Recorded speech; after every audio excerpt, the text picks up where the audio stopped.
Good morning to this crowded room. I hope everybody has an opportunity to find a seat. You know, don't get too close to your neighbor. We know how that goes.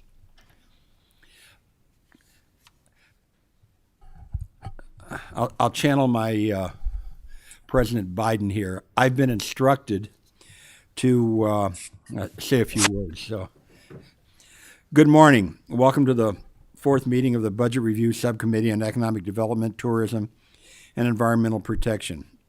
A few reminders of new meeting protocols due to continuing issues related to COVID-19. Remote access will be allowed to all meetings for the interim. Members have been provided information prior to the meeting on how to access the meeting remotely, and no materials will be provided for this meeting. With that, Madam Secretary, would you please call the roll? Oh, excuse me. When you respond whether or not you're present in person, remote from the district, or remote from the annex. Thank you. Senator McGarvey. I am present remotely from my district. Thank you. Senator Schroeder. Present remotely in district. Thank you. Senator Smith. Representative Gentry. Representative Hale. Representative Kulkarni. Present from the district. Thank you. Representative Maddox. Representative Rowland. Senator McDaniel. Representative Petrie. Present in the room. Representative Reed. Representative Weber. Present in the room. Senator Caslin. Chair Beckler. Present in the room.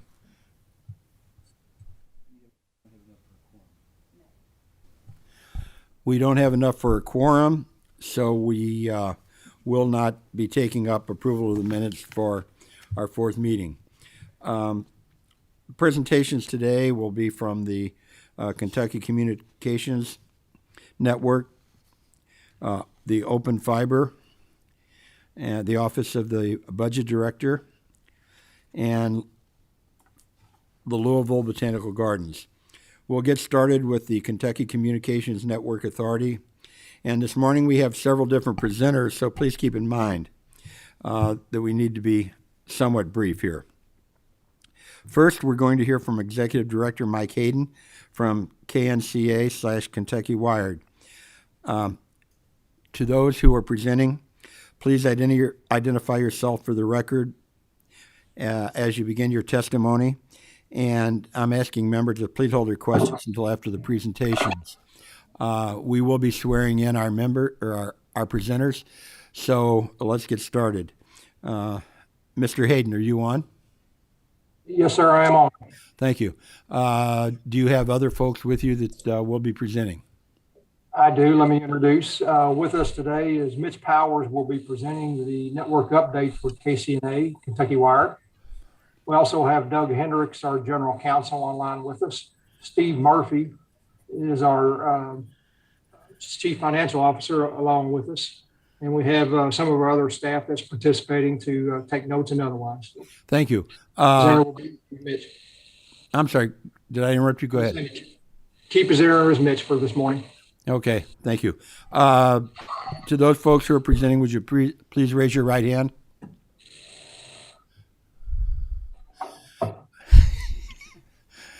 Do you swear or affirm that you will tell the truth, the whole truth, and nothing but the truth? I do. I heard one. I do. Two? Doug, you're muted. Okay. All right. I will assume. I do. All right. Yes. Now All I can tell you that I do. Now that you're unmuted, thank you very much. I appreciate that. Okay, let's get started. Mr. Hayden?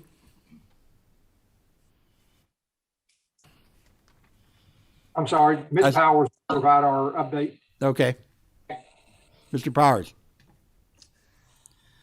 Yes. Well, first of all, thank you for the opportunity to provide an update on the Kentucky Wired construction. Fiber construction for the network is nearing completion in all rings. We do have 4 small gaps in Ring 4 in Western Kentucky, but the remainder of the network in the entire state, 98% of all of the fiber, is installed and complete. We are working on the gaps in Ring 4 right now. We have a small gap just southwest of Louisville that we're working to close, as well as 2 additional gaps coming out of, one is between Paducah and Princeton, and the other one is down Murray to Hopkinsville. And we have contractors actively working to get those fiber gaps complete now. The replacement project for the telecommunication shelters, or the huts, is nearing completion. We have 16 of the 20 telecommunication shelters replaced and on the ground. We expect all the fiber construction and the remainder of the hut replacements to be completed Q4 of this year. So by December 31st of this year. We have 140 executive branch agencies in Ring 1A migrated onto the network and using the network today.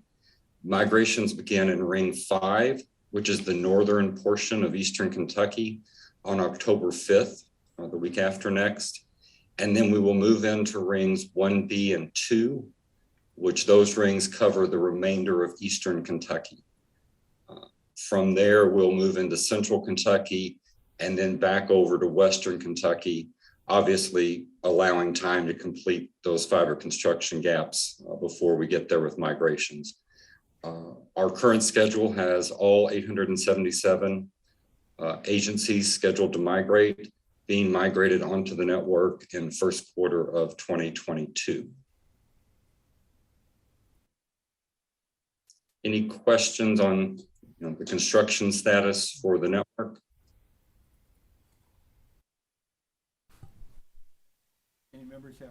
Any members have questions on the construction of the network? Representative Petrie. Thank you, Mr. Chairman.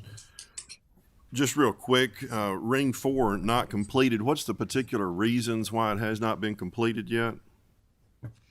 Yeah, well, we have a couple. We've got one small 7-mile gap that we're working on the final permitting crossing Fort Knox, Kentucky. So we're working to finalize that now.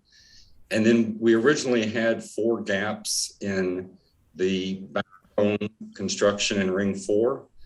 2 of those we have completed. The other 2, it's just a matter of, again, we have contractors working, but just a matter they have not closed those gaps completely with the fiber yet. Okay, I understand Fort Knox, and over in West Kentucky, the gaps that remain, was that ring the last one scheduled to be completed? It was last on the list? It was. Ring 4 was our last ring to complete, and we had some gaps in that, that we knew coming in that we needed to get constructed. But again, it will be the last one completed. Yeah. When did the construction begin on the first ring that was slated? On the first ring 1A, on the very first part of the build. I believe that would have started in 2017 or 18. So 4 years later, West Kentucky ring is still not completed. We think it will be finished by the end of this calendar year? By the end of this calendar year, yes, it is scheduled to be complete. Yes, the mileage left, we have, again, one 7-mile gap in Fort Knox. We have approximately 20 miles left, Hopkinsville and Murray, so most of that is complete. And then we have 35 miles left, Paducah to back toward Princeton. So all total of the 3,300 miles, we've got 75 miles left to get completed. Mr. Chairman, may I follow up on a different topic real quick? Certainly. Thank you, Mr. Chairman. You mentioned migration of certain entities onto the service rings. Can you just explain that a little? What it is, who is being migrated? Was that the original plan? Has it changed since the original plan? And what's the end goal of how many people or how complete are you wanting to be on migrations? Yes, so that plan has not changed significantly since the beginning. So there are 877 agency locations slated to migrate. The vast majority of those, 670 of them, are executive branch agencies. So that is your county clerks, your DCVS offices, all those offices supported by the executive branch today. The remaining 200 is a mix of the public university sites across the state.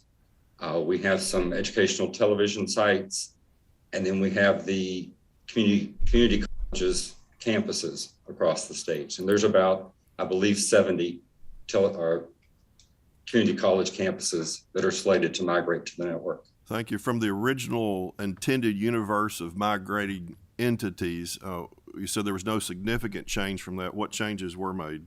What was added on or deducted from it? The only thing that I'm aware of, from my time here, is the only thing we've added or moved has just been site changes. So there have been some offices that have moved or closed. So no new entities or categorical additions, just site physical location changes. Correct. All right. Thank you. Thank you, Mr. Chairman. Thank you. I have a question. Along with the migrations, how many are all colleges and universities scheduled to be migrated? Are there any? Maybe an easier way to say it is: are there any that won't be attached? Right now, the 8 public universities are scheduled to migrate. We currently do not have the private universities in scope to migrate to the network, but all of the public university locations are scheduled to migrate. Are KCNA and Open Fiber competing with any private service providers, such as rural telecoms or municipal service providers? I believe Open Fiber is presenting next for the network for the government agencies. Obviously, we are taking over services that another provider has today as we pick up those local agencies. Have there been any legal challenges to what you're doing? Not that I'm aware of. How much money has been spent so far in getting the networks everywhere from Ring 1 or 1A all the way to Ring 4? And how much additional money do you expect will be required to be spent? Mitch, you want me to take that one? Yeah, Steve, I may need your help on that one. Okay, this is Steve Murphy. Construction spend through June, which is the most recent quarter. And there has not been a lot of spend since then. So these are relatively up to date. I can get you the perfect numbers next week when the quarter ends. But the construction spend through June, DB and third parties, about $291 million, $25.3 million on equipment. And then the settlement was $93 million. So those together comes to 407, I believe. 291, 25. Right, including the settlement, that's correct. All right, total of 407. How much more do you anticipate to? There's very little left to spend on construction, possibly $10 million from our remaining project funds, our non-recurring project funds. Construction is the only additional cost you see? Well, excluding the ongoing annual cost, yes. Okay. Do you know if anybody's other Open Fiber or anybody, or maybe I should ask them, are attempting to get pole attachment agreements?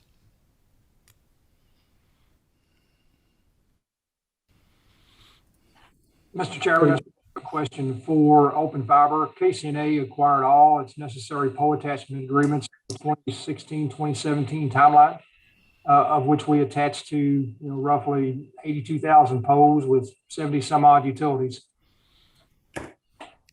In the remaining work that you have, what are the roadblocks that you have seen or foresee in being able to complete by that ring 4 by the end of fourth quarter or end of the fiscal year? The general roadblock of which we've experienced most recently in Ring 4 is the availability of fiber itself, fiber optic cables. With the significant uptick in broadband requirements across the nation and internationally, the key manufacturers of that fiber are in a scarcity position. So we're looking actively day to day to acquire fiber to be able to complete every piece of Ring 4. We have contracts let, we have contractors on the ground completing work for those segments in Ring 4.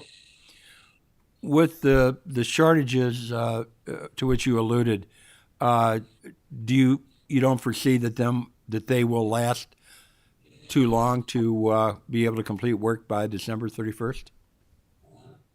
No, sir. We hope that we'll be able to acquire that. I can't speculate specifically how the industry will continue to roll out, but our plan is and our target is to have that completed and in place.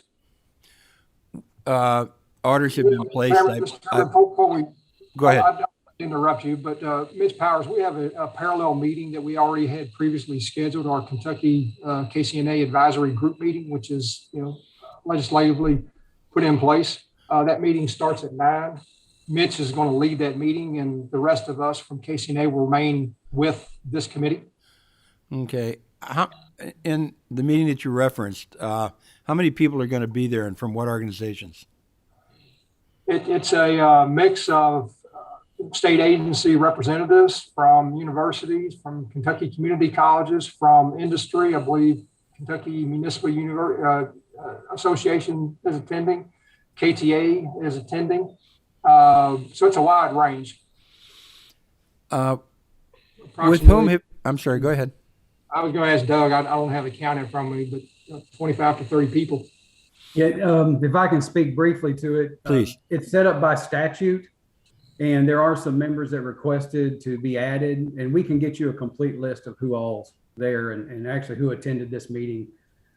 We can let you know that when that's over. Thanks. Could you tell me what you expect to come out of the meeting? Any action plans? The meeting is to provide an update based on kind of the broadband basis within Kentucky. So including a federal update. There'll be an update on the federal activities of broadband and I think of the state, the KIA, not the KIA, but I can't remember who the other person is, Mike. Would you be kind enough to provide me after the meeting a summary of what took place, and you can just send it to the LRC staff, and we can get that to all members of the committee? Yeah, we can do that. It can be based off the minutes. It'll have it's subject to the Open Meetings Act, so it'll have draft minutes, but we can put you something together, a memo on that based on those minutes. Okay, I want to go back to the issue of getting fiber. How many? Where have the orders been placed? Are they American companies? Any in Kentucky specifically? Or are you having to go overseas for that? Oh, sir, we had a master contract at the very beginning of our contractual arrangement with Graybar Electric as a distributor of fiber. Graybar distributes Corning. Corning is a U.S.-based manufacturer with plants in, I believe, in North Carolina and other states across the Commonwealth. Thank you. Representative Petrie, do you have another question? Yes, Mr. Chairman. Thank you very much. Regarding the finances, I understood $291 million plus some, and there was a settlement mentioned, and I think I know what's being referenced, but would somebody help me with about 2 or 3 sentences about the settlement? What was it based up on? Who was the suing party? And what was the amount of the settlement and how it's being paid, whether it's one lump or over time? I'll take that, and Doug or Steve can chime in. The settlement was in 2018. It was settled on multiple points. 2 key were some supervening events relative to pole attachment agreements and ultimately our ability to attach to those poles on a timely basis. Our contractor at that point in time felt that because of the delays in acquiring those, that they were due some money because of the additional time and scope that they had to intake. The total, as Steve referenced before, was $93 million. It was paid out on a construction draw basis. So as they completed work, the 93 was paid consistent with the other construction elements of the network. Who is the primary plaintiff? Within that, it was Kentucky Wired Operations Company as our lead contractor, and they had multiple subcontractors below that. Perfect. Will you provide the committee with a copy of the final settlement? Yes, sir, we can do that. Thank you very much. Also, to follow up on Chairman Beckler's question about more money that may be requested, the regular operating cost was mentioned. Let me boil that question down to what would the anticipated budget request be for the next 2 fiscal years? I'll touch on that briefly. Basically, again, the Office of State Budget Director is continuing to work all those, so we're not fully complete with all the budget requests. We believe it will be fairly flat compared to our previous year's submissions to Budget Office. Understood. Thank you. Are there any other members remote who might have a question?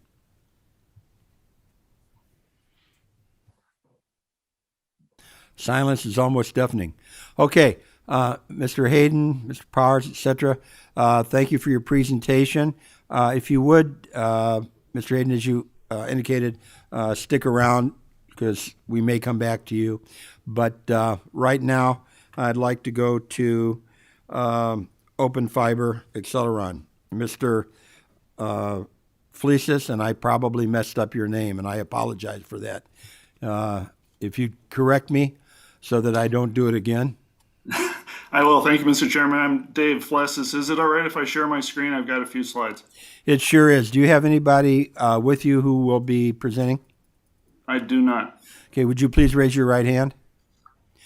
Do you swear or affirm that the information provided will be the truth, the whole truth, and nothing but the truth?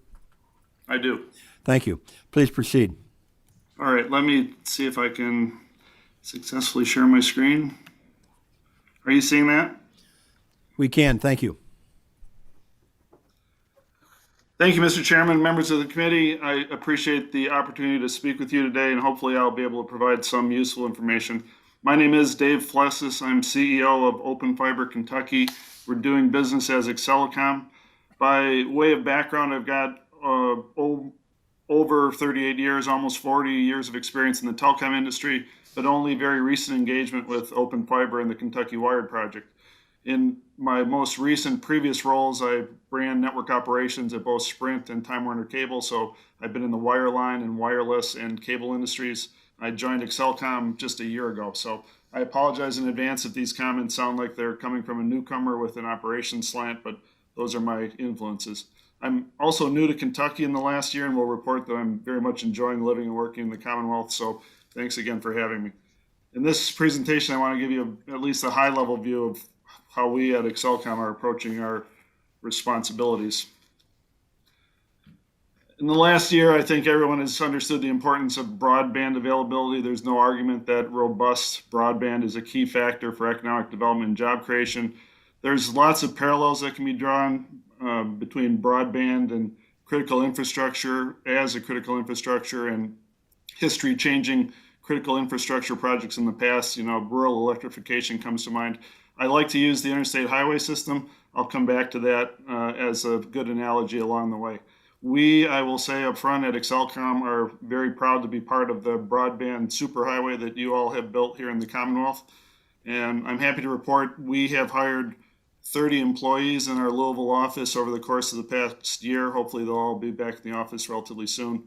We are working right now on building our part of this state-of-the-art broadband network that covers every county in the Commonwealth, which I will speak to in probably too much detail, but quickly in the next couple slides. And we are working every day within the construct and framework of the wholesale agreement that we signed with the Commonwealth that dictates, most importantly, that our success is in fact the Commonwealth's success. So you are all familiar with this slide of the Kentucky Wired Network is to all 120 counties. Important to note that the routes, I think, were more or less optimized to service the state agencies because obviously you build the network to where the folks you're trying to serve exist. So that's what you ended up with. I won't try to explain this slide except to say Excelcom uses the Commonwealth Fiber to deliver a very high capacity broadband network that is super redundant. That's what all the multiple connections to multiple points are. It's super reliable, state of the art because all the equipment is brand new and unique in that it serves the entire Commonwealth. So this is a picture of our broadband interstate, and in many locations it replaced narrowband country roads and lanes, and in some cases no roads at all. And at the risk of boring you for one more second, this slide says that our middle mile network provides service levels that are comparable to or exceed service levels of the largest carriers. So the traffic on the interstate really moves. There are no traffic jams. So to get to the point, what is Excelcom up to? First and foremost, we are partnering with a broad range of partners and other agencies in Kentucky to help them build the off-ramps from the interstate to serve local communities. We are not in the last mile business.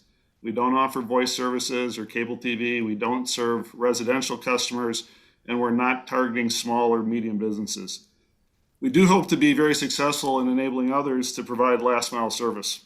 And to that end, we have had many conversations over the course of my past year, for example, with the folks at SOAR and the Center for Rural Development trying to better serve the eastern part of the state. They've been great partners with us.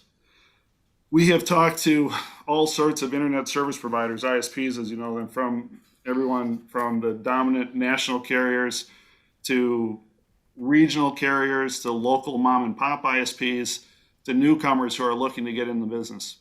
We believe we will play an important role and can be a key partner to these players as they build broadband off-ramps and deliver service where it hasn't been delivered previously or where the existing service is just too slow. We have, for example, spoken and worked to develop plans with a rural electric cooperative that's interested in getting into the broadband business and building out the last mile in their community. They need a partner like us to connect that build out upstream. We have spoken to private companies who are looking to overbuild municipal utilities. That's not us doing the overbuilding. That's private folks who apparently think there's a market opportunity and have a business plan for that. So we are looking to help grow the last mile by enabling last mile providers wherever those opportunities arise. As you no doubt know, the FCC conducted auctions recently for fixed wireless spectrum known as CBRS. My personal opinion is that this technology will have great applicability to parts of the Commonwealth that are difficult to serve, and there's a lot of them, because it's relatively low cost and it is able to cover areas that are very expensive to reach via a wired solution. My opinion is that many of these areas will be best served by a hybrid solution of fiber-based ISPs that go as far as it can go economically and fixed wireless that reaches the far hollers of a jurisdiction. Guess what? A CBRS fixed wireless last mile needs a middle mile provider to connect the internet, and that's the role we hope to serve with them. We're trying to sell all the big wireless carriers whose names you all know as they work to increase their bandwidth available to their serving towers. In many remote areas, these towers are fed by microwave radio. It's obsolete, bandwidth limited, it's middle mile that results in really bad coverage for cellular customers in those areas. Most microwave towers are fed in very rural areas, and now we're in a position, if we can sell the network, to enable faster connection and a better rural cellular customer experience. I think our team has approached or spoken to almost every judge executive in the Commonwealth about the promise of the network. As we mentioned, the network in many cases was built to government centers, so it's accessible to county governments. In almost every case, those judges are not concerned about buying service from us, but rather about the areas of their counties that are underserved. There are a number of county issued broadband RFPs on the market, as I'm sure you're aware. And when possible, we're trying to introduce last mile providers to the judge executives we're in contact with in hopes of, again, providing the middle mile to the ISP that's the successful winner of the RFP. So I'm sure that the judges are in close communications with the providers that are already in their jurisdictions, but there are a lot of RFPs out there. As you know, the industry is awash in federal subsidies. There aren't many phone companies that aren't benefiting from one subsidy or the other. It looks like there's, billions more coming down the federal spigot. As companies of every stripe look to build the last mile, we hope to be the ones to enable their success by providing an on-ramp to that superhighway. So this whole issue of last mile enablement is one of our most important deliverables. We also think the Commonwealth-wide network is uniquely positioned in the area of rural healthcare. It doesn't take much imagination to think that the ability to connect a patient in the far reaches of the state with an expert at UK or U of L will save time, money, and may save lives. The healthcare provider networks we've spoken to are very excited at the prospect of that ubiquitous coverage. It's tough for a network to cobble together a comprehensive and consistent offer through multiple providers, and this unique network has unique appeal. And as we work with these healthcare networks to bring these services to life, we're often partnering with rural telcos to provide the last mile when it makes sense. So when we look at a healthcare provider network, for example, we may be just as likely to rent a last mile facility from an existing carrier as to build it ourselves. So in those examples, everybody participates in providing the service. In another very recent example, some of our rural partners are considering building data centers to better serve their customer base. Accessing and streaming data locally is faster. It's a better experience. They've asked if we're interested in partnering with them to connect their data centers as efficiently as possible. That is rural progress in my view. So I've talked about what we're hoping to do in enabling last mile services for new and existing ISPs, providing bandwidth to traditional wireless providers, connecting new fixed wireless entrants, enabling rural health, serving other entities that are seeking a statewide network, and new network opportunities. I should say a little bit about what we're not doing. As I said, we're not in the residential last mile. We're not looking to serve small or even medium-sized businesses. The pipe or offer, the size of our offer and the price point is too high for most small and medium businesses. And importantly, we are not cherry picking critical customers at the expense of others. The reason is we can't, and there's two reasons we can't. One, it's not 1980. I mean, it's not MCI versus AT&T and having a one versus upstart versus monolith approach to taking off key customers. If you look at most any utility pole you drive by, you'll see multiple carriers in the telecom space. So there's no question that telecom competition is robust. Secondly, the concept of targeting a single customer because their high revenue is too expensive. All that cable and all those poles represents outside plant that's already built.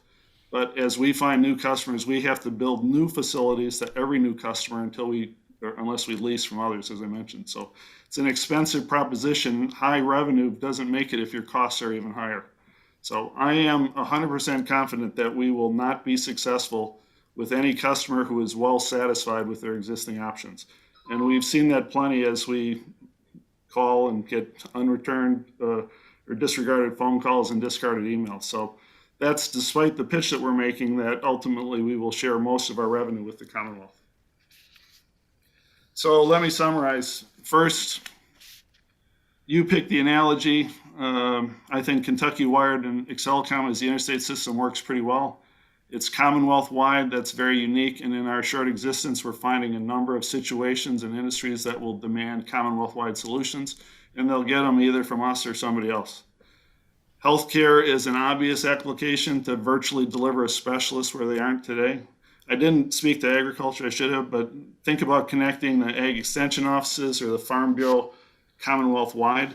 I've been to the new App Harvest facility. It seems to me, I don't know much about it, like the future of agriculture. And I'm excited that we're working with App Harvest to provide them the bandwidth they need at their new facilities. The network's importance to eastern and southeastern Kentucky is obvious, and we're happy to be partnering with agencies and rural telcos in that part of the state to provide new solutions. We're anxious to engage similarly in the western part of the state when the network is complete there. I hope I've made the case on how we're helping new and existing ISPs to expand their last mile network. I'm enthusiastic about hybrid fixed wireless solutions. By the way, I should have said along the way that if I missed anyone who we should be partnering with, or if you're hearing from folks who think we should have been partnering with them and we haven't been, our door is absolutely wide open, and please point them in my direction. We've had, as I mentioned, hundreds of conversations with all sorts of players about how we can partner to improve the broadband experience in the state. So I'll finish where I started to say I'm new here, so is our company. We think the future is very bright. We're excited to partner with as many folks as possible across the Commonwealth to bridge the broadband gap. And thanks again for inviting me. I'm happy to take any questions you have. Thank you. I have a few questions before I open it up to other members. Is Open Fiber, Xcelcom marketing and selling Kentucky Wired excess capacity? Our wholesale agreement with the state gives us access to the capacity that the state is not using, yes. Can you expand on that when you say access to capacity? I'm a little confused. So in most cases, the state deployed 200, a fiber sheath that included 288 fibers in it. Typically, they are using half of that capacity, or 144 fibers, and we have typically, not in every case, access to the other half of that capacity. So, did I hear correctly that you are providing some last mile services?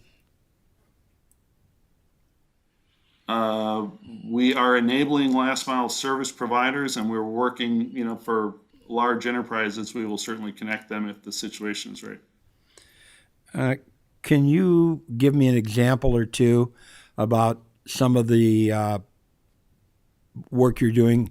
You've used the term partnering on multiple occasions, and I'm curious to know what some of those relationships are and how they're implemented. Sure. So I think, as I said, healthcare is a great application for the network. There are various healthcare networks across the state. A primary care association, East Kentucky Health Clinics, for example. So these are organizations and agencies that have multiple locations. They're very interested in a single network solution. You can imagine the benefit from that. They're not, they can provide consistent services and a consistent experience. They need that significant bandwidth for the remote diagnostics and connectivities to experts in other areas. Each of those networks has multiple locations. Some of those locations are, need new facilities built to them. Some of them are served by existing carriers. So when we talk to healthcare providers about a situation like that, they are interested in serving all of their constituents, and that solution might include us building some facilities. It might include us working with the local telecom to provide that last mile as part of the package that we provide to the healthcare network. So, each situation is unique, but the nature of the on-ramp to the highway, is dependent on the particular location. And that requires, in many instances, partnering with local carriers. Getting back, or continuing on with healthcare, if I understood correctly, you said that some of them are already receiving broadband through other means, but I didn't quite understand in terms of partnering. Are you actually the only provider to those healthcare or any other businesses for last mile services? Yeah. So just in the healthcare example, what we've seen is they may be receiving. Certainly, they have some sort of connectivity to a network. In many cases, it's not broadband. So again, if you think of Xcelcom as the middle mile, we need, in the case of healthcare, a last mile connection. We can build that last mile connection ourselves, or we can lease a last mile connection from the existing carrier. That takes, a healthcare location that has existing service that's not satisfactory. uses the local carrier's facility to connect to the broadband middle mile that we provide. So again, it's location and geography specific, but in many instances, we are hoping to partner. We are working and hoping to partner with local providers, and we may be just as likely as to lease that last mile as to build it ourselves. Is Open Fiber attempting to get pole attachment agreements? We are. We have secured 50 or more pole attachment agreements in addition to a large number of franchise agreements in various jurisdictions and the business licenses that are required in other jurisdictions to operate. I'm a little confused. If Open Fiber Excelicom is supposed to not be in competition with other service providers that are already receiving services, etc., why are pole attachments agreements needed? Because in some cases, we're able to use the existing provider's last mile facilities. In some cases, we need to build our own facilities. So that we are partnering wherever possible with those last mile providers. That's not possible in every instance. And so in order to be prepared, we are soliciting pole attachment agreements where we basically across the Commonwealth. Are KCNA and Open Fiber competing with any private service providers such as rural telecoms or municipal service providers? I can't speak for KCNA. As I said, we'll end up being in competition with local service providers. I don't think that's a new situation for any of them because, as I mentioned, and as we're all aware, there's generally multiple service providers in a particular area.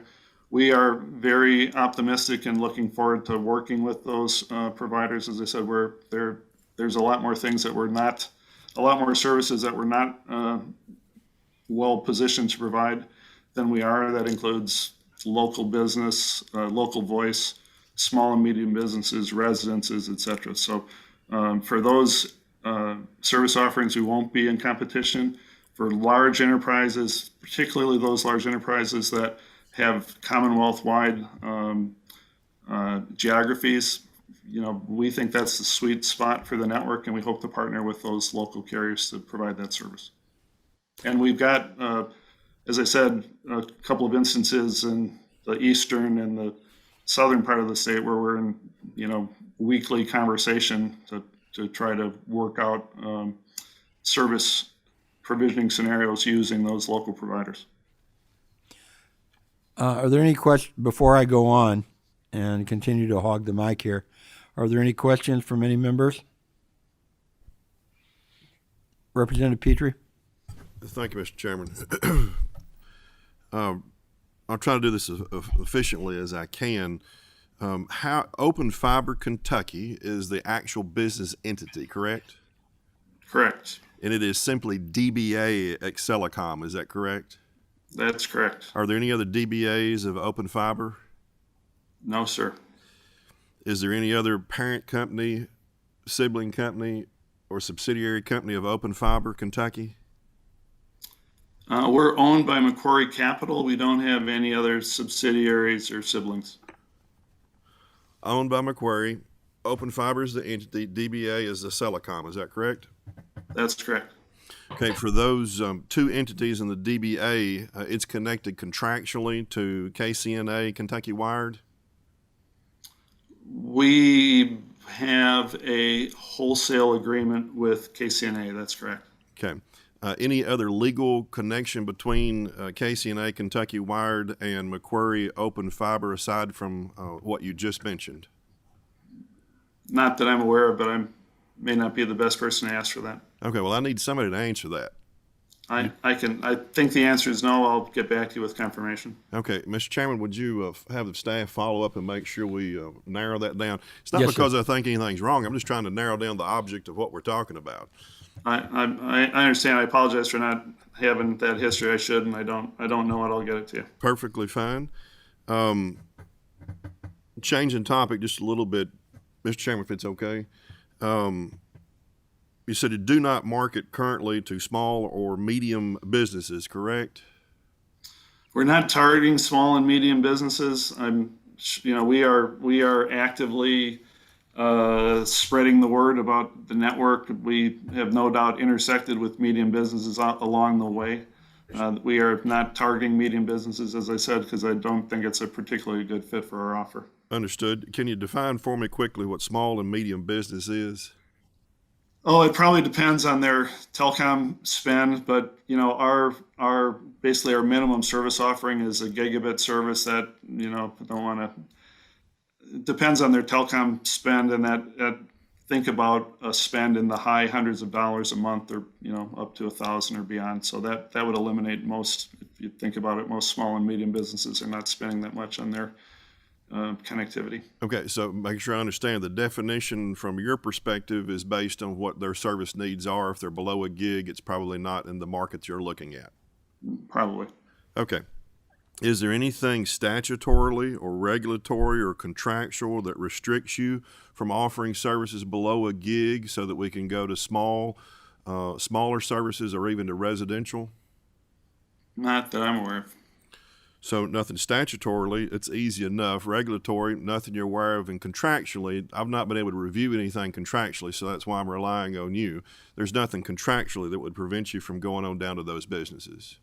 Not that I'm aware of. There was mention in a committee yesterday, and I'm not going to profess to know a great lot about it, but an implicit or an understood or contractual, I couldn't narrow it down in testimony, a right of first refusal for certain telecoms or munis that already offer services. Can you give me any information about that whatsoever? If it's too lengthy, if you can get back to the committee as a whole. Let me give you the 60-second version, and if it doesn't satisfy, I'll get back to you in total. But Perfect. My understanding is that KCNA solicited IRUs rights to use other carriers' fiber to complete some portions of the network. That's a pretty standard arrangement in building out telecom networks, where other people have fiber already in place and you get a right to use that fiber, and it's oftentimes more economical than building it yourself. So that's pretty typical in the telecom industry. What is less typical is some of those IRU holders, specifically EKN and BGN, East Kentucky and Bluegrass, also received a right of first refusal, which says basically if the wholesale partner, Open Fiber, provides service off of the IRU fiber in their territory, EKN and BGN have the right of first refusal to match the offer that Open Fiber has struck with a potential customer. So that's the right of first refusal. If we sell off of fiber in their territory, they have a right to match that offer. Unfortunately, the language of that ROFR is not particularly clear. I'm sure you heard that as well. So there's a fairly wide range about the specifics and how that gets implemented. And both the folks at EKN and BGN and Open Fiber, myself, are working, as I mentioned, weekly or more often to find business solutions that don't make that ROFR null and void, but make it moot. So I think we're all in agreement that the best solution is working together. The healthcare clinics being an example where we're engaging both of those guys, EKN and BGN, to serve some of those territories. Not to eliminate that ROFR, but to work around it. Understood. Please correct me if I'm wrong. My understanding from what you just said is this, that there may be a contractual obligation on a ROFR. However, because of the way it's written, it's not very effective, and in the real world would be not a derogatory word, but circumvented in many instances. We're trying not to circumvent it. We spend a lot of time talking about it. It's just not terribly clear about some of the terms and conditions in that ROFR. And again, both EKN and BGN and we agree that the better solution, rather than spending a lot of time arguing about what the ROFR says, is to come up with a mutually agreeable solution. And again, there's multiple instances right now where we're working through that. Understood. Very good. Thank you. One final thing. I can either ask this of KCNA, or since you're on, I'll just ask you. Would you mind will you submit to the committee copies of the contracts between Open Fiber Macquarie with KCNA, Kentucky Wired, so we can, that relationship that I asked about in the first part of my questions, we can see how that contractually lays out and make sure it's comprehensive. I don't want any supplementals that are left off. Yeah, Mike, I think those are all online, aren't they? Yeah, David, they're all online, but our office will supply those to this committee. Very good. Thank you very much. Thank you, Mr. Chairman. Thank you. Any other members have questions? All right, I have a couple. Local telecom providers and member-owned cooperatives seem to believe that Kentucky Wired is unnecessary because they're already building up infrastructure. They're more concerned, I think, that the project would force local providers to compete with Kentucky Wired, a government-subsidized network. It's estimated that these private companies have spent more than $1 billion in Kentucky networks in the last 3 years. And they argue that Kentucky Wired puts up barriers to greater investment and innovation. I'm sure you all have heard that before. How would you respond to those concerns?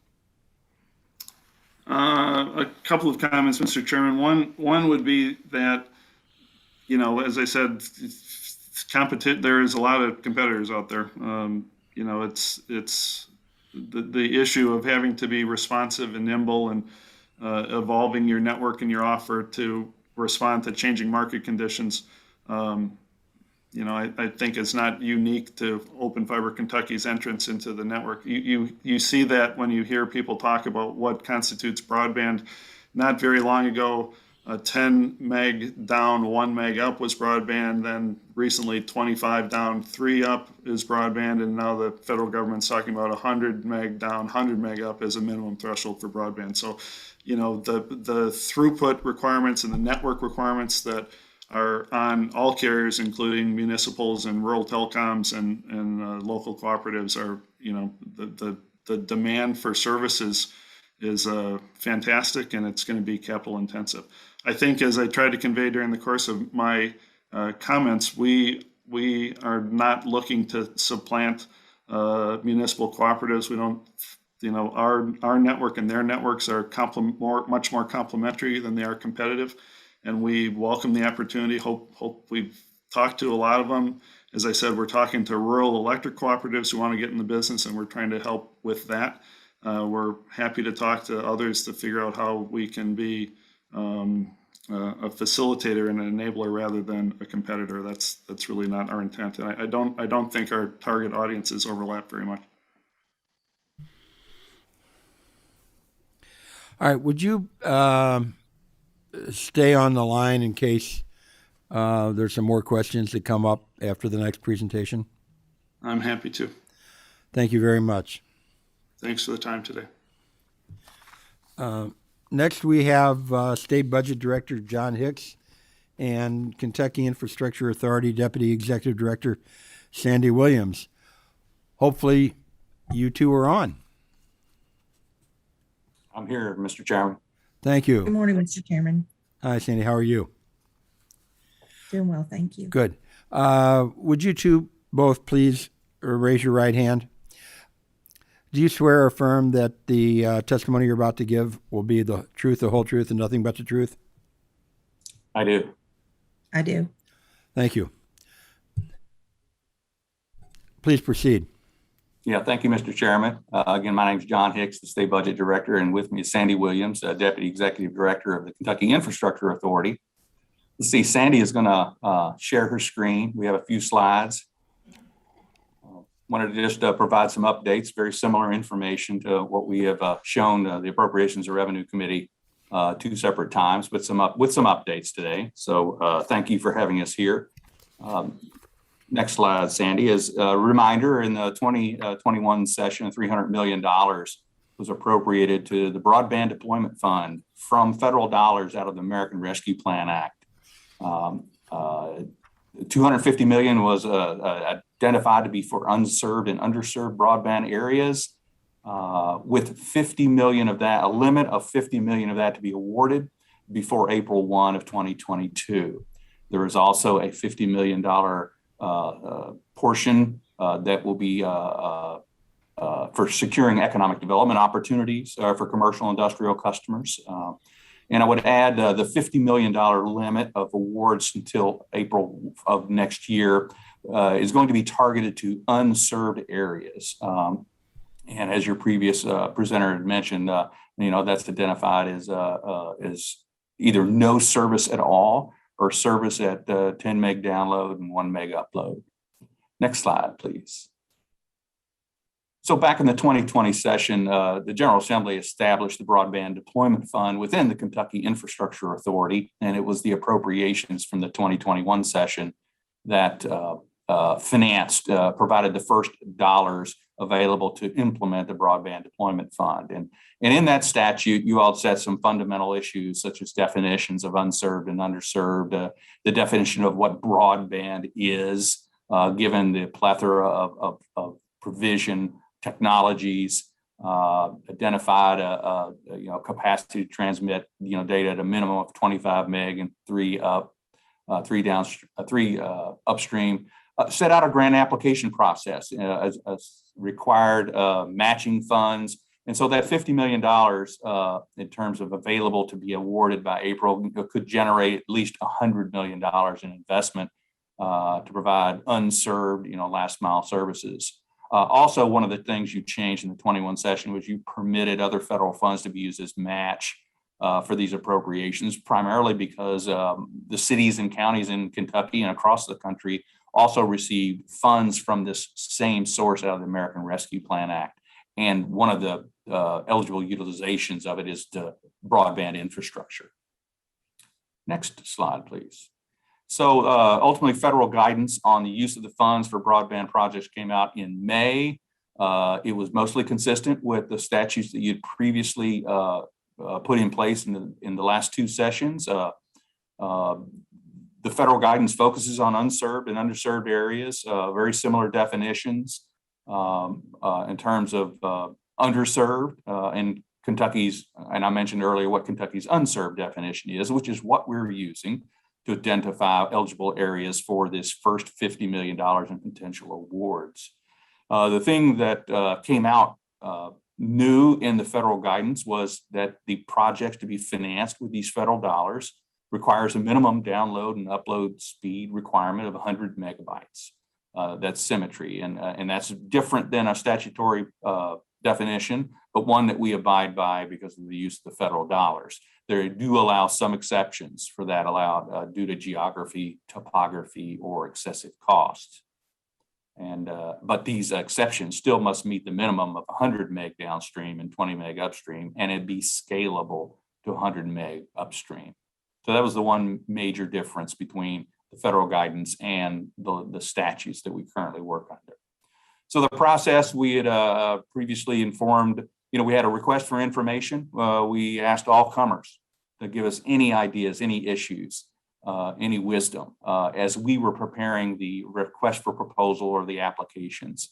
We received a good response to that back in July, used a number of those responses to inform and finalize the request for proposal and application that was ultimately released on August 11th, just a little week after my last testimony to the Appropriations and Revenue Committee. 2.5 month time period for responses due as of October 25 of 2021, so about a month from now. In the next slide, please. So our more specific timeline items, the RFP was released in August of 11th. We had a set of a vendor questions process in August, received and responded to those questions at the end of August, and chose to open up another set of questions. And those questions were due by September 13. Responses to those questions were provided September 21. Again, the proposals are due October 25. And as a part of the implementation of the state statute, it's within a 5 business days, I believe, requirement, we disclose the geographic scope of this project areas that are being applied for by November 1. That is to establish the ability for any provider to submit a challenge to a project area that's being that's being sought within an application. Those challenges are due within about a month of the publication of those areas. And then there will be a determination, an examination of those challenges, and the disclosure and communication of the decisions made against those challenges. And all of those would be publicized to both the challenger and the project applicant who may have the project area challenged. Next slide, please. Thank you. Project selection, statutory adherence, particularly in the most recent 2021 session in House Bill 320, specifications that projects in unserved areas where other funds are not currently designated or inadequate, is a requirement. Another requirement is projects that reach the customers that are least economical to serve. And one of the main reasons we're designating the first $50 million to unserved areas. And given the conversation about the competition out there among providers, we know that in Kentucky there are plenty of unserved areas that are as a result of being least economical to serve. Other project attributes will be under consideration. We put a scoring criteria within the request for proposal. Next slide, please. Oh, and that's the end of our update. I would just say, Mr. Chairman, we're really excited about the opportunity to receive the first set of applications that will be done in October. Really looking forward to seeing what areas of the state, what providers will submit information. We have been timely in our responses to the questions that are done through the request for proposal process, which is governed by the Finance and Administration Cabinet, and really look forward to taking this next big step of the first time that the Commonwealth has dedicated public funds to the expansion of broadband services to unserved areas of Kentucky. Thank you. Do I understand correctly from your presentation that the unserved areas won't be known specifically until you receive RFP responses, or did I misread that?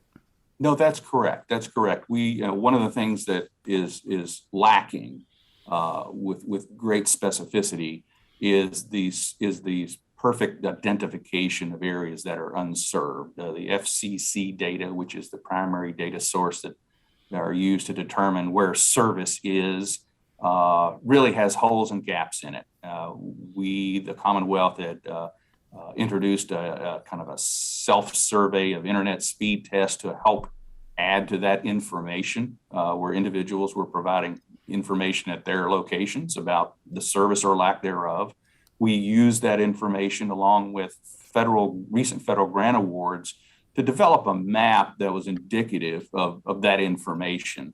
But it isn't a perfect map. And one thing that we're all looking forward to in the federal infrastructure bill, which is currently under consideration in Congress, there's another pot of funds to go to states to help develop broadband services to unserved areas. One of the other requirements in that new piece of legislation is that states will use a map being developed by the Federal Communications Commission that is to be far superior to existing maps that will identify unserved and underserved areas. And so the challenge process that you all wrote into the statute is going to be the means by which we validate and assure that applications are truly toward unserved areas, and that's going to be our method of assuring that in essence there's not an overlap of service provision where it exists already with any project that may be awarded through these funds. Okay. One of your slides talks about the to comply with HB 330 and KRS 224A.1121. Projects in unserved areas where local, state, or federal funds are not currently designated are inadequate. That brings up this Rural Digital Opportunity Fund, or RDOF, as I've heard it mentioned. Will this funding negatively affect, or has it already negatively affected, anything we're trying to do here? No, not to my knowledge, Mr. Chairman. One of the things that some of the questions that we received through the RFP Q&A process to ask for clarification about that, because some of the grant awards from the federal RDOF process were to finance or help subsidize operating expenses, in contrast to the construction expenses and the deployment of broadband infrastructure. And so as the legislation says, inadequate implies that there are situations where awards are made from the federal RDOF program that did not provide construction dollars or did not require compliance to meet construction requirements. So we're waiting to see, the applications, but unaware of, any barriers to that, because as you all wrote in the statute, you expected that situation, and the RFP refined and clarified where that situation can be compliant with our RFP. How many people were involved in developing the RFP at the end? I know you indicated that the RFI provided input and helped to go down the path of what to put in the RFP. But when it got down to actually provide or coming up with the RFP itself, who specifically were involved in that development? Yeah, thank you, Mr. Chairman. We had a work group that we identified as we previously testified the governor soon after the 21 session, identified some project leadership for not only the broadband project, but the water and the wastewater project and some of the school construction projects that were all appropriated by the General Assembly in 2021. So I was asked to lead the broadband deployment project to assist the Kentucky Infrastructure Authority, who's the recipient of the appropriation, and Sandy Williams, who's with us today, is one of the people. And so we put together a work group that included Sandy, a couple of general counsels from the Department of Local Government, and someone from the counsel's office and the governor's office. We asked Mike Hayden, who had previously testified here from KCNA because of his subject matter expertise, to assist in that. One of my staff in the Office of State Budget Director, now Secretary Ray Perry of the Public Protection Cabinet. And we've also had some communications assistance from the Finance Cabinet's Communications Director, as well as another staffer that assists Secretary Perry. Those are the people who've kind of worked as a team, looked at many other state and jurisdictions, applications, RFPs, frequently asked questions. So we formed the work group that ultimately developed, the RFP that we put out there in August. Thank you.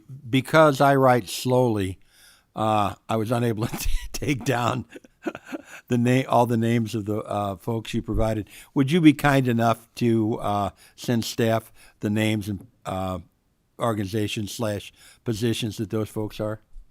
Be glad to, Mr. Chairman. Thank you very much. Let's see here. I made some notes beforehand.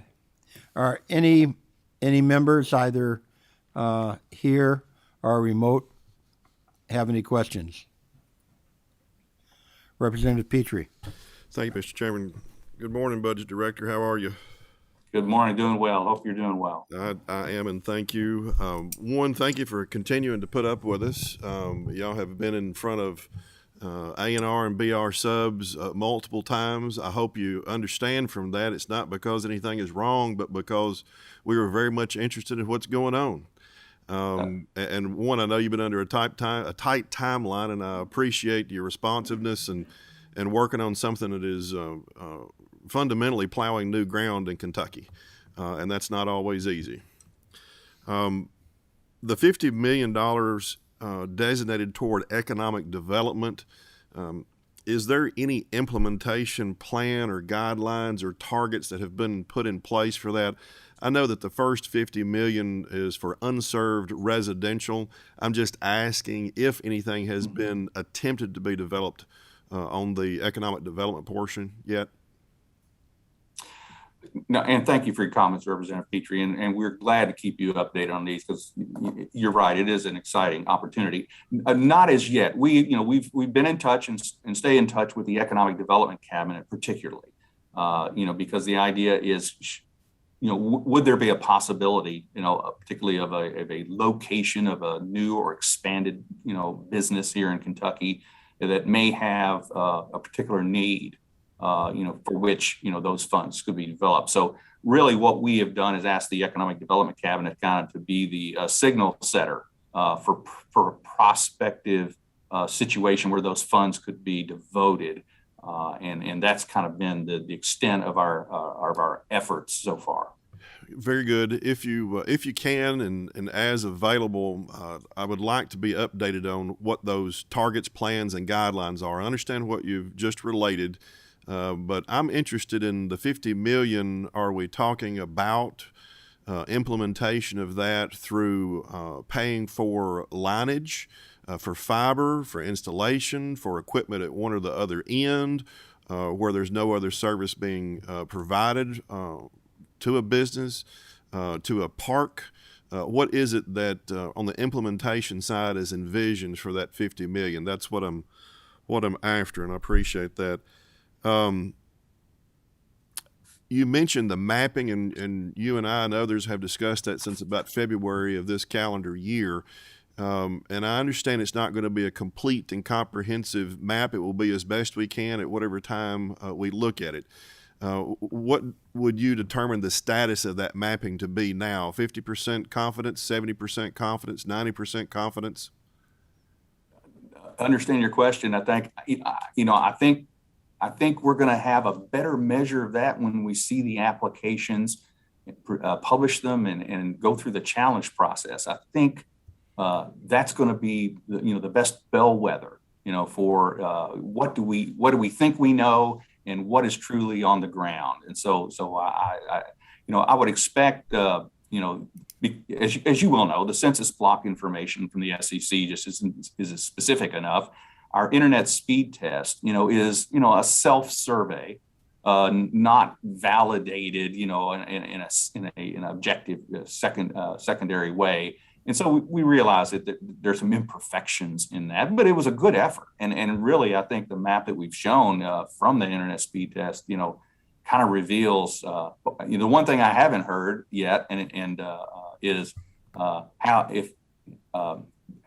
how imperfect that map is. I've seen, we are in the Education Workforce Development Cabinet has been the agency that helped implement that internet speed test, and we stay in touch with them about that. So to me, right now, that gives me better confidence, that those internet speed test results are truly reflective, of the service levels or the lack of service level. So. And I will say this, I'm really looking forward to the fact that the FCC has kind of been required by the Federal Data Act to really become, the best resource, in very detailed geographic locations about service, so that there can be a kind of everybody has the same knowledge, about what the service levels are. So that's a long-winded answer to avoid a percentage probability that I really can't give you right now. Understood. We'll switching topics quickly. The RFI process and the responses and the RFP itself. Can you supply will you supply copies of that to this committee? Absolutely. Thank you. And then last thing I think is this, and I'm going to be a horrible cross-examiner at this point. It's going to be an open question. All right. So it's leading and it's your softball. All right. In light of everything that's been developed and done so far relative to House Bill 320 implementation, any process modifications or statutory modifications that you could recommend or suggest for consideration at this point? I appreciate the question. I'm going to lean on the lessons that we're going to learn in this first round of applications. And to that, I mean, for example, given potentially high cost areas to serve, as an example, is the 50% match requirement, in the ballpark about what might be necessary in order to achieve, some of those very difficult to serve geographic areas? That's one. We're going to, particularly with Sandy Williams and myself and Secretary Perry, we're going to take a look at how did the RFP process work, and would a more typical grant process be preferred? But we don't have any final conclusions on that. There are certainly benefits of an RFP process in terms of level playing field, transparency, all of those good things about that. I also would say that I'm keeping a close eye on the infrastructure bill at the federal level to think, okay, if those funds were to flow downhill to states into the broadband deployment fund that we've currently structured, are there issues that may need to be adjusted in our state statute to fully accommodate and take full advantage of those? Those are kind of the three things that we're kind of have on our plate to look at, to maybe advise, what adjustments may be helpful in the state statute, that really, achieve the policy goals that we're shooting for. Very good. As to the RFP process and my open-ended question, I think you're supposed to receive those RFPs back by late October. Is that correct?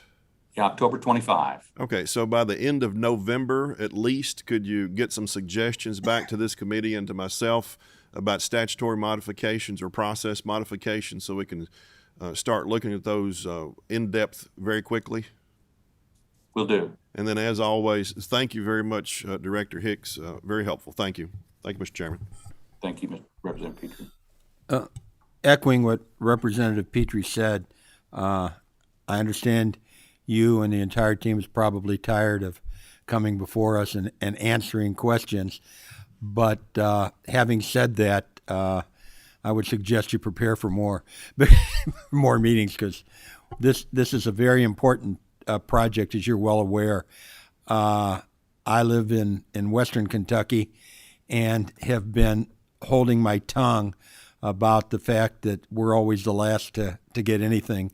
And here we are again. Ring 4 isn't completed. So just wanted to say that.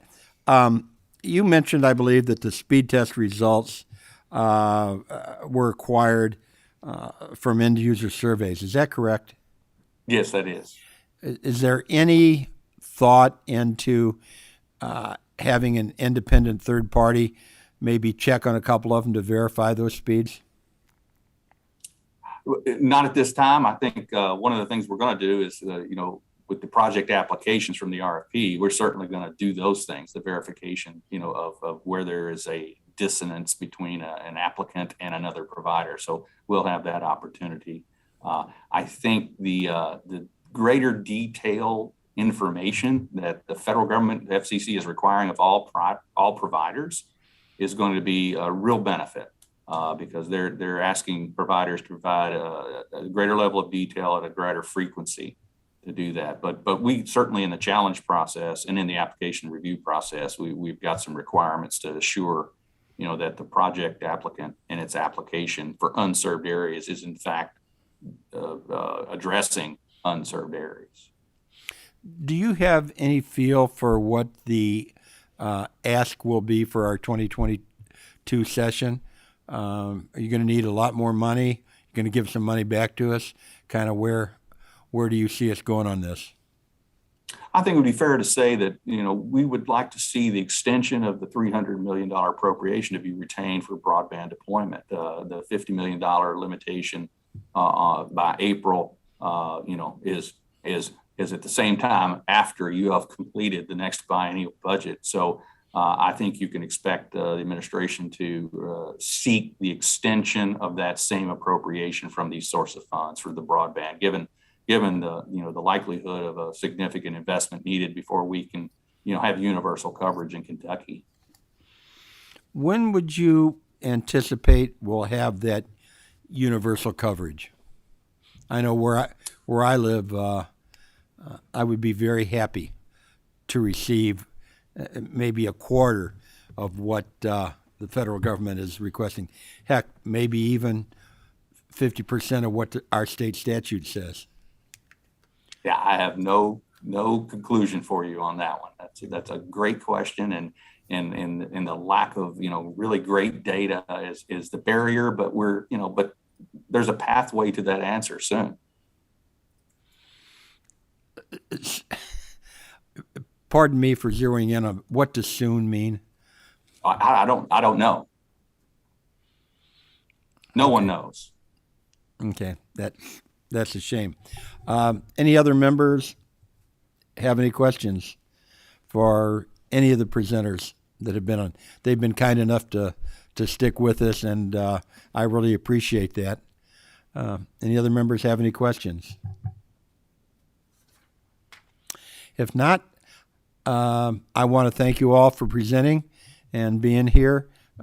We really appreciate it. It's something that is definitely needed. So you all have a good day now. Thank you very much. Thank you. Next on the agenda is the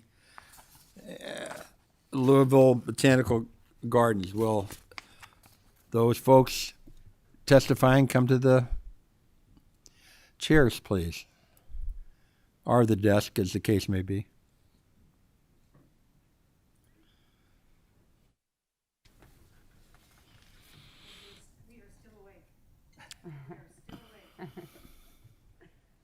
God bless you.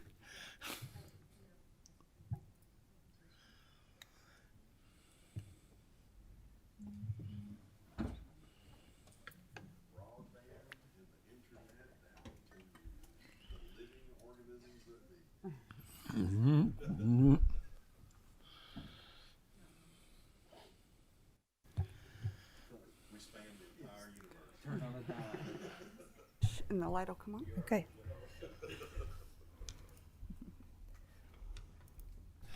For those who are remote, we're pausing so we can get the presentation loaded.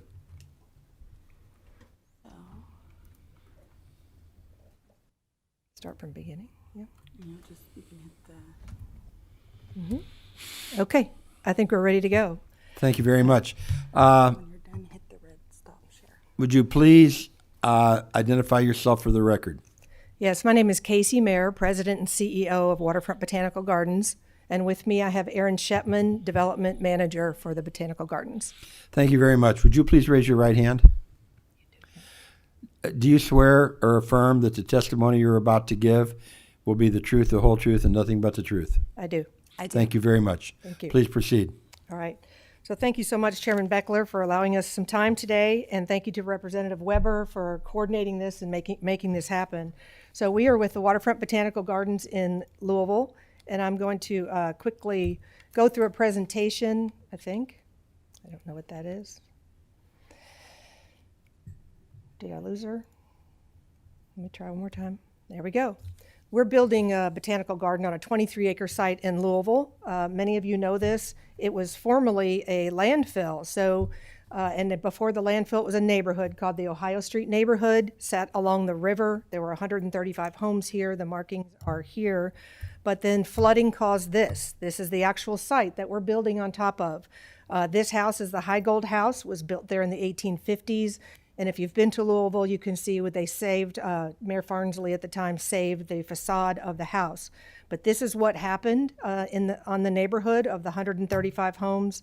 So the city turned it into a dump or a landfill, and it was active from the mid-40s to the mid-70s. We started construction on this site in 2017, so this is the beginnings of our project. But this angle is really great because it shows you how close we are to downtown, Interstate 71 on the left, River Road on the right, and then again shows you how close we are to southern Indiana. This is what we're building. This will be the final final view of the gardens. The area to the bottom left has been developed. That's part of phase 1. In the center is our future Japanese garden. The visitor center is in the far part of this image, and to the right is the conservatory, which will hold tropical plants year-round.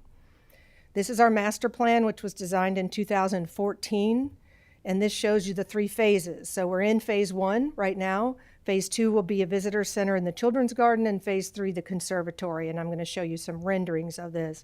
So this building is finished. The Grazer Family Education Center opened just 2 years ago. We're almost at our 2-year anniversary, October 4th. We also just completed the L&T Leslie Botanical Classrooms, which allows us to provide all kinds of youth and adult education, mostly environmental education, but we also do classes in the arts and yoga and Tai Chi, wellness types of things. Phase 2 is the visitor center. This will include where you buy tickets. It'll have a restaurant, a gift shop, offices, display space. You can walk up on top. It will have a green roof.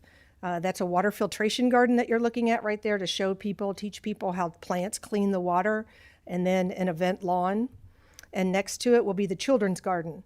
So those are all part of phase 2. We are still in phase 1, so I'll give you a little more detail about that in just a minute.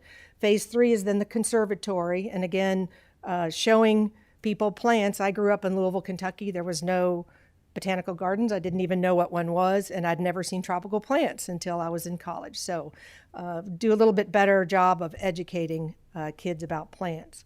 So to let you know what's coming next, we first will be building the Beargrass Creek Overlook. So our property sits right on Beargrass Creek, which of course runs throughout Louisville.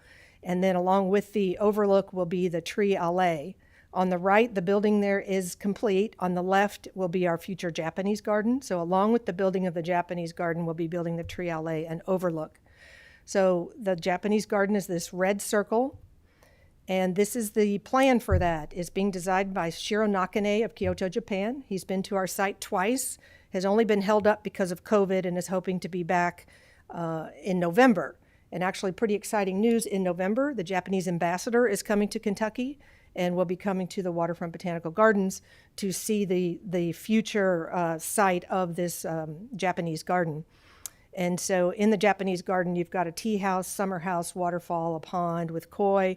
And then on the left side, you're seeing a large bonsai garden. This will be a world-class Japanese garden. And the interesting thing is this designer out of Kyoto has only done 2 other gardens in the States. The rest of his gardens are around the world. So this will make Louisville and Kentucky a huge tourism spot.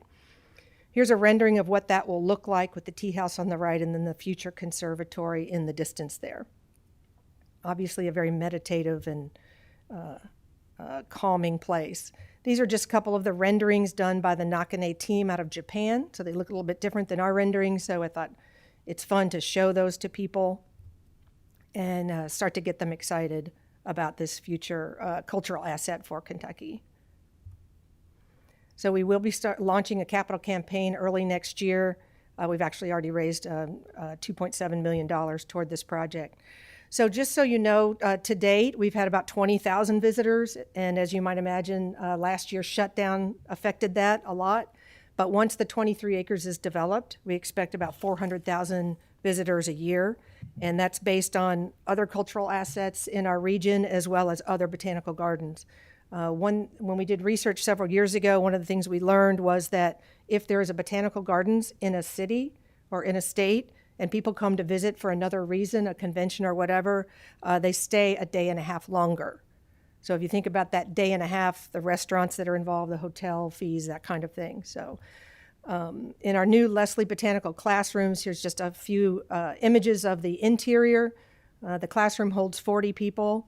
It opened on July 2nd, and this was made possible by a very large private gift, an unexpected private gift. If you can imagine the phone call that told me that someone left us $5 million was a huge celebration.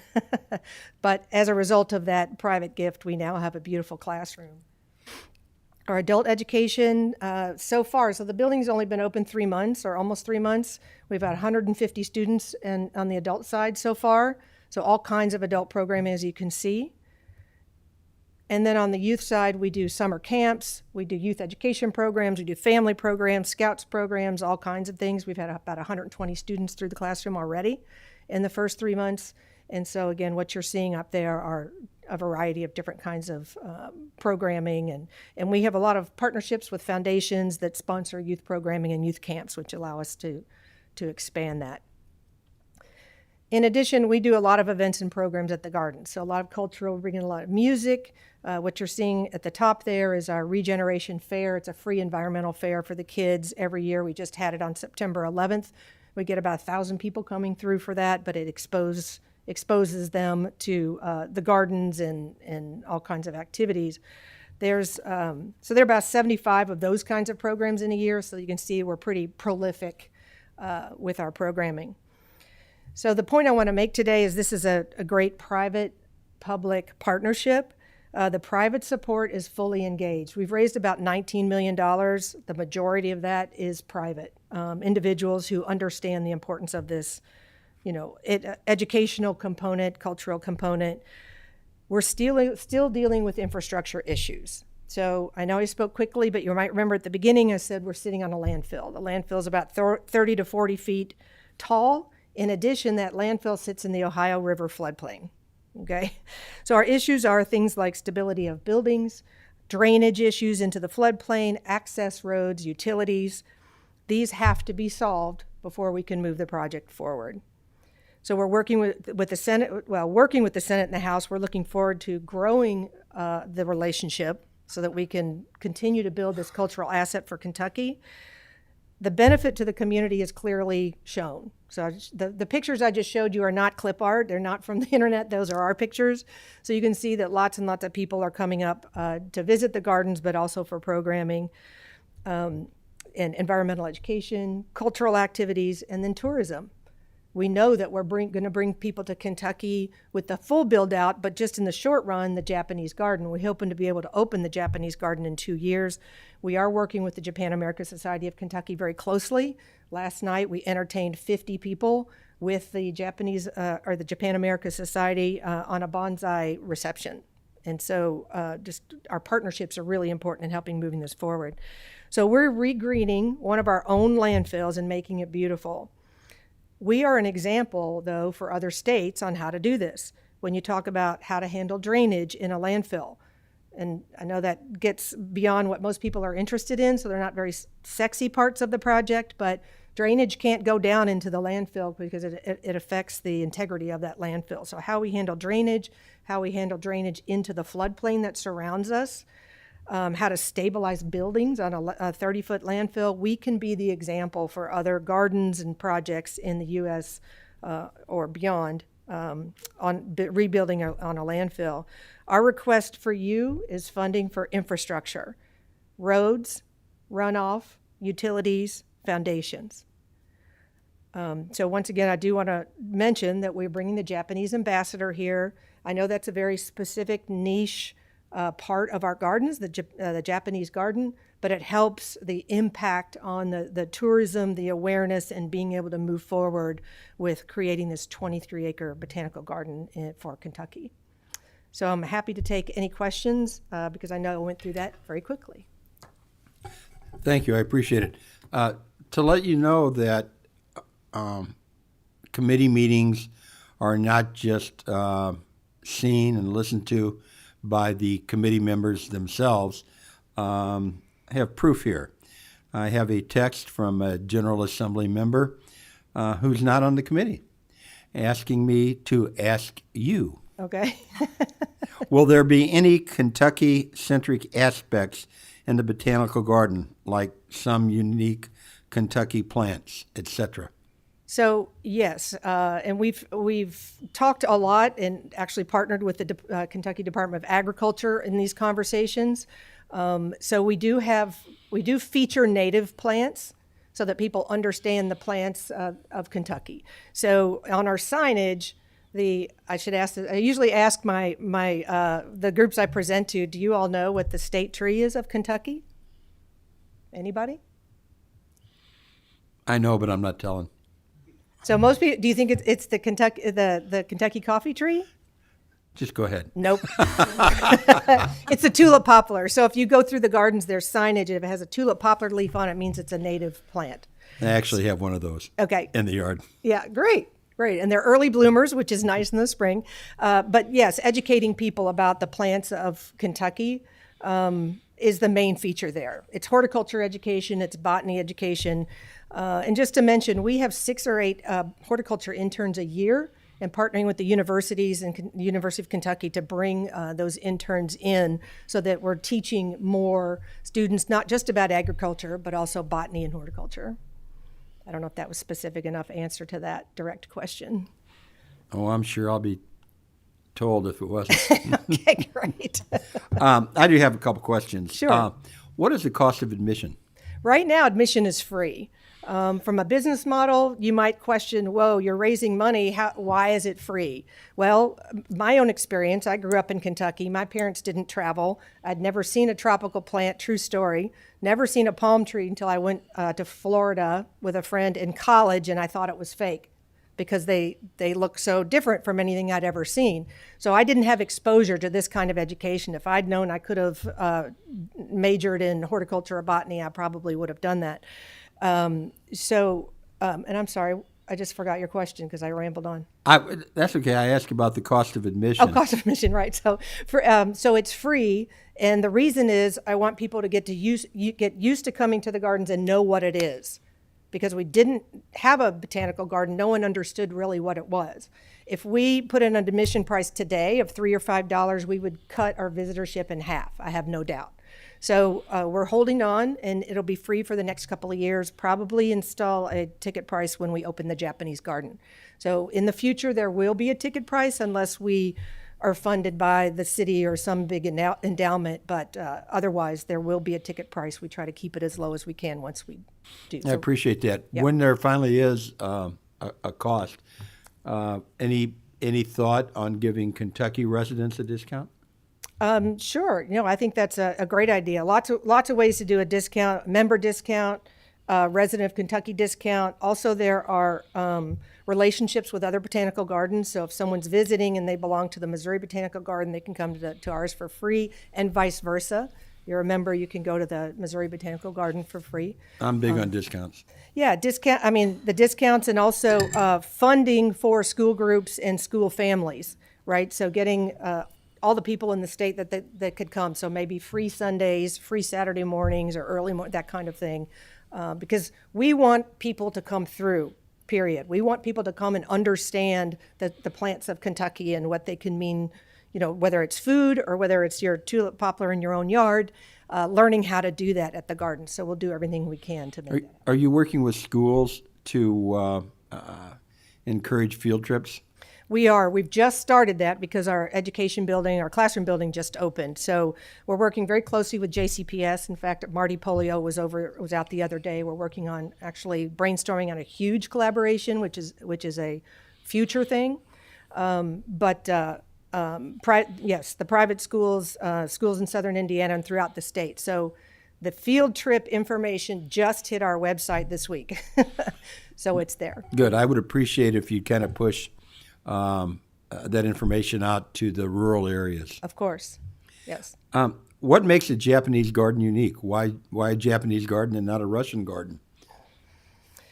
Well, a Japanese garden is obviously it's a cultural thing, but a Japanese garden is built as a meditative space, and it was originally built centuries ago. They were built as kind of a respite from the crazy world around you, whether wars or anything like that going on. So it's very meditative, therapeutic. So when you walk in, there'll be a hedge around it. You walk in, and it's just that blood pressure drop, right? So the other thing is the harmony that's created in a Japanese garden.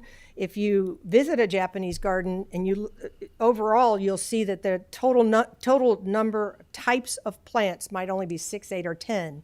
And the reason they keep it a small number is to create the harmony between the plants. There's water features, there's sound, there's smells, there's textures for the meditative and therapeutic aspects of the garden. So it's very specifically designed in the way that the trees are bonsaied or trimmed and planted. And so much so, and I'm learning too, but the Japanese designer has said that he needs to be here in Kentucky to place all of the plants and all of the rocks, because there's a harmony with the way that you plant. Now, all I can hear in my head is cha-ching. So I said, oh, okay, we'll control that. But it is very specific, so that when you go in and the spiritual feeling that you feel when you're in that garden. I don't believe, there are other Asian gardens that are similar. But a Russian garden and an English garden, like think of an English garden or a French garden, those are very rigid, pathways, plants everything's symmetrical. It's not so in a Japanese garden because of that. I'm not familiar with the climate in Japan, never having been there or read about it.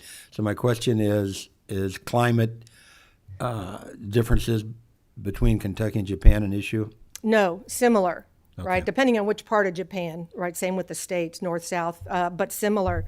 The interesting thing is we will be using plants that we get in Kentucky or in this region to be in our Japanese garden. So you could come to our Japanese garden, learn how to use native plants in your garden to create a Japanese garden. Okay. I don't have a green thumb. Representative Weber. Thank you, Mr. Chairman.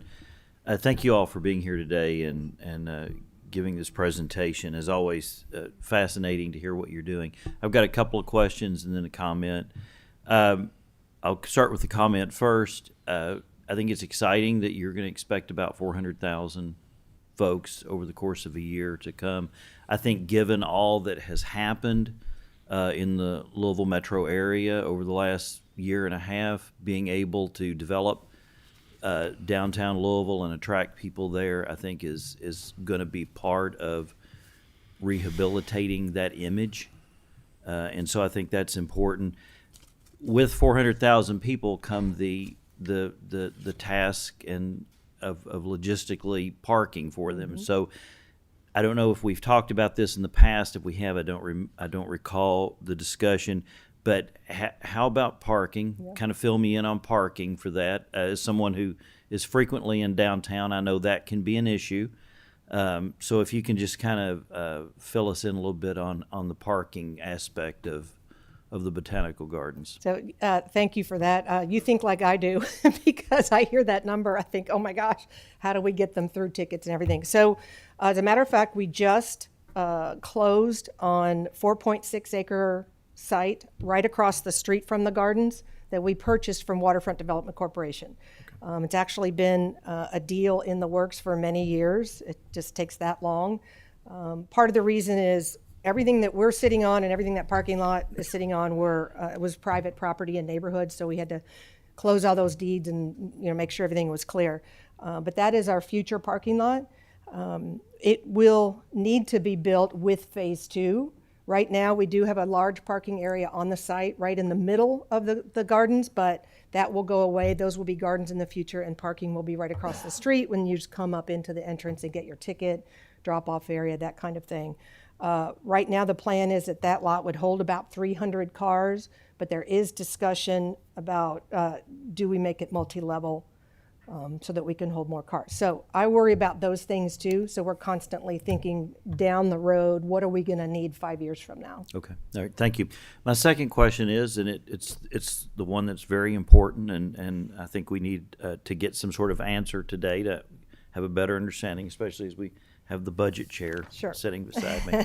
What is your dollar amount ask? So you need to move on. So what is it that you're asking the General Assembly for in the dollar amount? Yes, so the need for infrastructure is $1.2 million, and that's to bring a new road into the site to build the next phase. The only road we have into the site right now is the one that the public uses and the school buses use, and we can't have the trucks come in the same road. We also have drainage issues and foundation issues to move on to the next phase. Those are obviously the kinds of things. We do have a lot of private support, a lot, but there aren't too many donors that are going to give you money for a foundation or a drainage issue or a new road.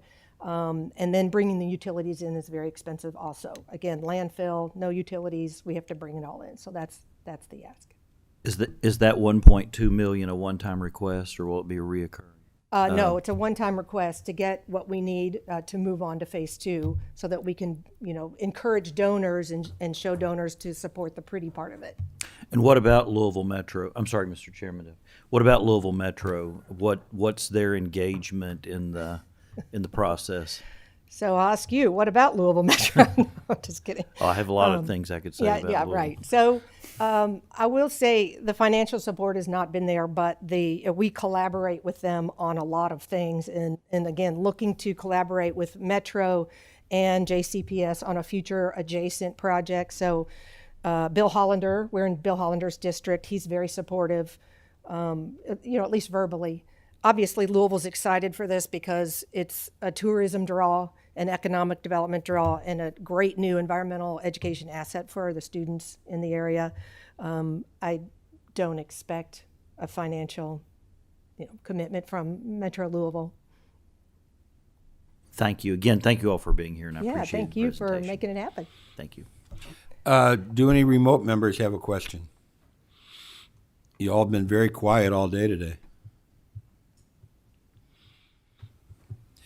Okay. Thank you for your presentation. Sure, I thank really you. appreciate it. And we'll see about the 1.2 million, won't we? I would be remiss if I didn't congratulate Senator Schroeder on the birth of the new baby. I should have done that at the beginning of the meeting. For that, I apologize, Senator Schroeder, but congratulations. We're all very happy for you. Hey, thank you. I appreciate it, Mr. Chair. Our A little next sleep deprived, but everyone's healthy. That's always a good thing. It really is. So happy for you guys. We will not have an October meeting. Our next meeting will be November the 16th. I'm disappointed too. Yep, because I really love these early meetings. With that,